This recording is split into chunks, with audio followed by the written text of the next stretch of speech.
ക്ഷേത്രങ്ങളിൽ ഷർട്ട് ധരിച്ച് കയറാനുള്ള ചരിത്രപരമായ തീരുമാനമെടുത്തതിന് പിന്നാലെ ഉത്സവവുമായി ബന്ധപ്പെട്ട ചടങ്ങുകളിൽ ആനകൾ വേണ്ടെന്ന് തീരുമാനമെടുത്ത് കുമരകം ശ്രീകുമാരമംഗലം ക്ഷേത്രത്തിലെ ദേവസ്വം കമ്മിറ്റി. സമീപകാലങ്ങളിലെ ഉത്സവങ്ങളിലുണ്ടാകുന്ന അപകടങ്ങൾ കണക്കിലെടുത്താണ് കമ്മിറ്റിയുടെ ഈ തീരുമാനമുണ്ടായത്. അന്തരീക്ഷത്തിൽ ചൂട് കൂടുന്നതിനാൽ സമീപകാലത്ത് ആനകൾ ഇടയുന്നത് നിത്യസംഭവമായി മാറിയിരുന്നു. ജനങ്ങളുടെ സുരക്ഷ മുൻനിർത്തിയാണ് നിർണായക തീരുമാനമെന്നാണ് റിപ്പോർട്ടുകൾ. അതേസമയം ക്ഷേത്രത്തിൽ ഉത്സവത്തിന് ആനയെ കൊണ്ടുവരുന്നില്ലെന്ന തീരുമാനത്തിന് സ്ത്രീകൾ ഉൾപ്പെടെയുള്ളവരിൽ നിന്നും വലിയ സ്വീകാര്യത ലഭിച്ചിട്ടുണ്ടെന്നും ദേവസ്വം സെക്രട്ടറി KP ആനന്ദക്കുട്ടൻ പറയുന്നു. ശ്രീനാരായണ ഗുരു പ്രതിഷ്ഠ നടത്തിയ പ്രമുഖ ക്ഷേത്രങ്ങളിലൊന്നുകൂടിയാണ് ശ്രീകുമാരമംഗലം ക്ഷേത്രം.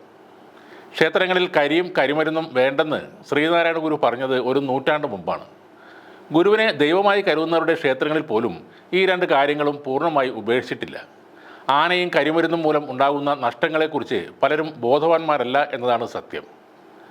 ചെറിയ ക്ഷേത്രങ്ങളിൽ പോലും ദശലക്ഷങ്ങളാണ് ഉത്സവ ചെലവ്.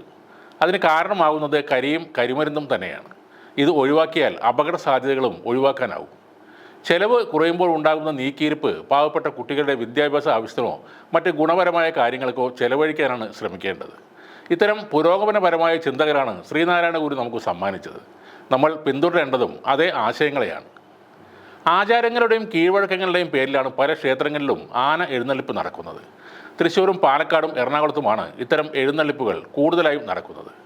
രണ്ട് വിഭാഗക്കാർ തമ്മിലുള്ള മത്സരം കൂടിയാകുമ്പോൾ ആനകളും വെടിക്കെട്ടുമൊക്കെയായി ഉത്സവം വലിയ ചെലവുള്ള ഏർപ്പാടായി മാറും. കൊല്ലത്തെ ഭീമാകാരമായ പുറ്റിങ്ങൽ വെടിക്കെട്ട് ദുരന്തം പോലും നമ്മുടെ കണ്ണു തുറപ്പിച്ചില്ല.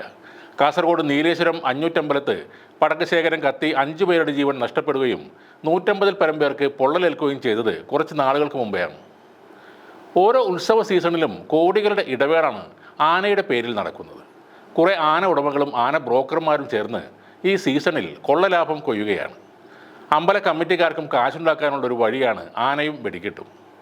നാട്ടുകാരുടെ പണം പിരിച്ച് ഉത്സവം നടത്തുമ്പോൾ കൂടുതൽ പണമുണ്ടെങ്കിൽ സാധുക്കൾക്ക് അന്നദാനം നടത്തുക, പാവപ്പെട്ടവർക്ക് വീട് വെച്ച് കൊടുക്കുക മുതലായ നല്ല കാര്യങ്ങളും ചെയ്യാവുന്നതാണ്. ചേർത്തല കണിച്ചുകുളങ്ങര ദേവീക്ഷേത്രത്തിലെ ആന എഴുന്നള്ളിപ്പ് വേണ്ടെന്ന് വെച്ചിട്ട് പതിറ്റാണ്ടുകളായി. അവിടെ ദേവ ചൈതന്യത്തിന് ഒരു കുഴപ്പവും സംഭവിച്ചിട്ടില്ല. ഉത്സവം ഭംഗിയായി നടക്കുന്നുമുണ്ട്. ഈ ലോകത്തിൽ 120 കോടി ഹിന്ദുക്കളുണ്ട് എന്നാണ് കണക്കുകൾ. അതിൻ്റെ 1% മാത്രമാണ് കേരളത്തിൽ ഉള്ളത്. ബാക്കി 99% ഹിന്ദുക്കൾ പോകുന്ന ക്ഷേത്രങ്ങളിലൊന്നും ആന എഴുന്നള്ളിപ്പില്ല.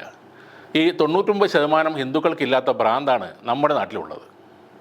പല അമ്പലനെരുങ്ങികളും ചോദിക്കുന്നൊരു കാര്യമാണ് ബസ് അപകടങ്ങൾ, ഫ്ലൈറ്റ് അപകടങ്ങളൊക്കെ ഉണ്ടായിട്ടും അതൊക്കെ എന്താണ് നിർത്താത്തതെന്ന്.